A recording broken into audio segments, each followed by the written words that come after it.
जय भीम। चलिए, आज कम से कम पुलिस वाले भाई बहुत कम दिख रहे हैं, तो शुक्रिया आप सभी का। कल हमने वीडियो देखा था भानु प्रताप जी का और प्राचा साहब का कि 20 कदम चले होंगे गिरफ्तार कर लेंगे। तो आज का मैं शुक्रिया इसलिए कह रहा हूं कि अगर ईवीएम की सरकार आई तो हमारे पुलिस वाले जो साथी भाई बहन हैं, अगली बार ये समझना कि अब पुलिस वीर भी आ जाएगा। एयरपोर्ट पे तो सीआईए सवादा बदल ही चुका है। किसान वीर बनाने की योजना थी, लेकिन किसानों ने लड़के अपना अधिकार वापस ले लिया। शिक्षक वीर बन ही रहे हैं। पहले पूरी तनख्वाह मिलती थी एडहॉक पढ़ाने पे, अब गेस्ट लेक्चरर है वही 50 लेक्चर मिलता है, 50-60 हज़ार 70 हज़ार रुपये मिलते हैं, पहले 1.25 लाख रुपए मिलते थे। तो नंदा जी आ गई है, वहां पर देख रहा हूं उनको। तो अब विश्वविद्यालयों में भी शिक्षक वीर बनाई जा रही है और अग्निवीर तो आप देख ही रहे हैं। तो ये जो कॉन्फिडेंस सरकार का है और इस बार नारा है कि अब की बार 400 पार, तो ये कॉन्फिडेंस कहीं और से नहीं, ईवीएम के अंदर से ही आ रहा है। साथियों, मैं बहुत संविधान के दायरे में और बहुत व्यवहारिक बात आपके सामने रखने जा रहा हूं। देखिए, बाबा साहब ने जब संविधान बनाया था तो उसके पहला लाइन जो है ना, जय गणेश जी और अल्लाह अकबर नहीं रखा था, और रखा था वी द पीपल, हम भारत के लोग। और 25 नवंबर के भाषण में उन्होंने शंका जाहिर की थी कि हो सकता है इस देश में कभी न कभी तानाशाही आ जाए, इसीलिए हम भारत के लोग रखा था कि जिस दिन ऐसी हालत होगी, तुम भारत के लोग, हम रहे न रहे, सड़कों पे आना और ऐसे सरकार के खिलाफ आंदोलन करना। इसी को लोहिया साहब ने आगे बढ़ाया था कि जब सड़कें सुनसान हो जाएंगी तो संसद आवारा हो जाएगा। दोस्तों, थोड़ा सा क्रोनोलॉजी में आपको समझाना चाहता हूं, और ये समझना चाहिए कि ईवीएम की लीला क्या है। इसको मैं लीला कह रहा हूं। अगर आप सोशल मीडिया पर जाकर देखें तो एक ही तरह के लोग, जिसको मैं कहता हूं जो पहले बूथ लूटते थे, वही अब ईवीएम लूट रहे हैं, वही ईवीएम की चोरी कर रहे हैं, वही लोग हैं। ये वही पुराने जनसंघी हैं। पुराने जमाने में जब मैं बचपन में था तो मैं सुनता था और देखता था कि जब गरीब, मजदूर, दलित, आदिवासी, पिछड़े वोट देने जाते थे तो वहां के बाहुबली और जमींदार लोग कहते थे कि तुम लोग घर रहो, जाओ काम करो, तुम्हारा वोट हम डाल देंगे।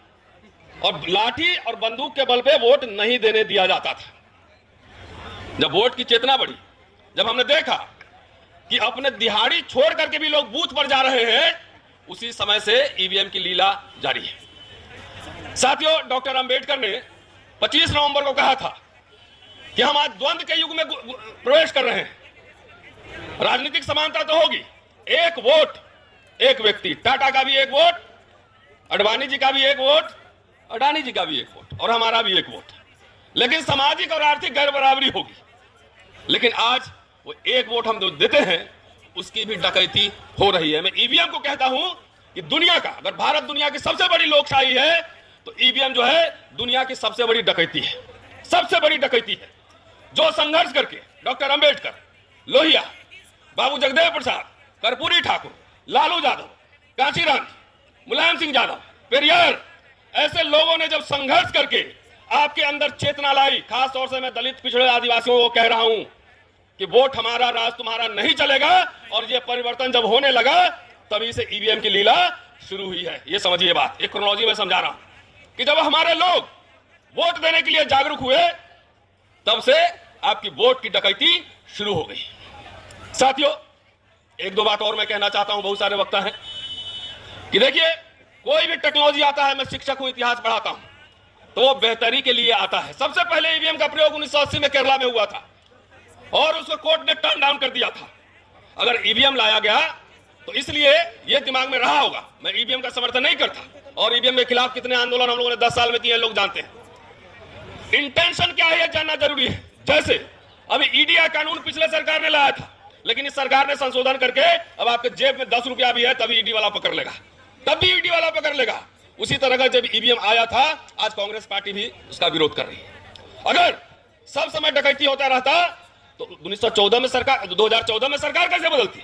इसका मतलब है कि मशीन के साथ हेराफेरी होती है, और ये बात सारे पॉलिटिकल पार्टी के लोग अब समझ रहे हैं। जनता जाग रही है, पूरे देश भर में ईवीएम के खिलाफ आंदोलन हो रहे हैं, पूरे देश में।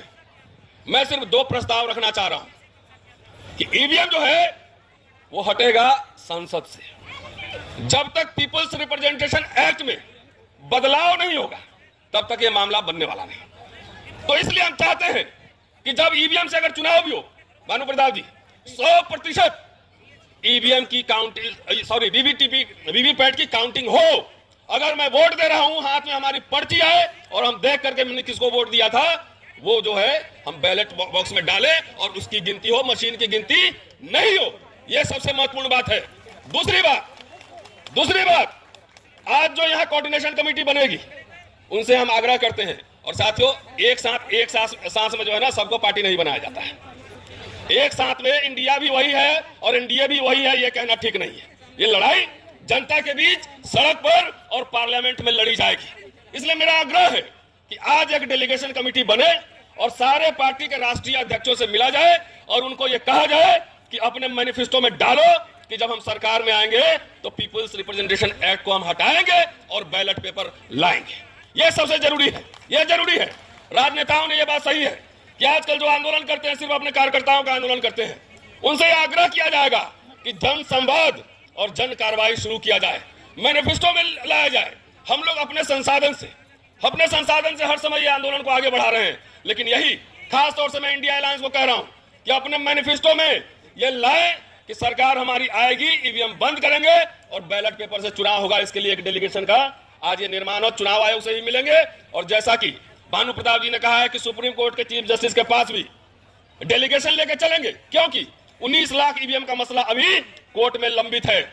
किसी पत्रकार के लिए 12 बजे रात में कोर्ट खुल सकता है, लेकिन यदि इस देश की सबसे बड़ी लोकशाही को गिरवी बना दिया गया है तो ईवीएम पे सुनवाई क्यों नहीं हो रही है? कहां गया 19 लाख ईवीएम? इसकी जानकारी कौन देगा? इसलिए कोर्ट को भी इसमें पार्टी बनाना पड़ेगा कि सरकार के हिसाब से जब आप कन्वीनियंट हो तो किसी केस की सुनवाई तो आप 2 दिन में कर लो।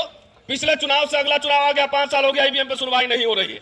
क्यों नहीं हो रही है? इसके लिए हम सबको जन जागृति फैलाना पड़ेगा, इन सबको आगाह करना पड़ेगा। चलते चलते मीडिया वाले साथियों का मैं धन्यवाद इसलिए करना चाह रहा हूं कि जब ओबीसी का आंदोलन चल रहा था, एम्स में ओबीसी रिजर्वेशन के खिलाफ 10 लोग बैठते थे, पूरा गोदी मीडिया नेशनल न्यूज बनाता था और वहां पे हम लोग भी जाते थे।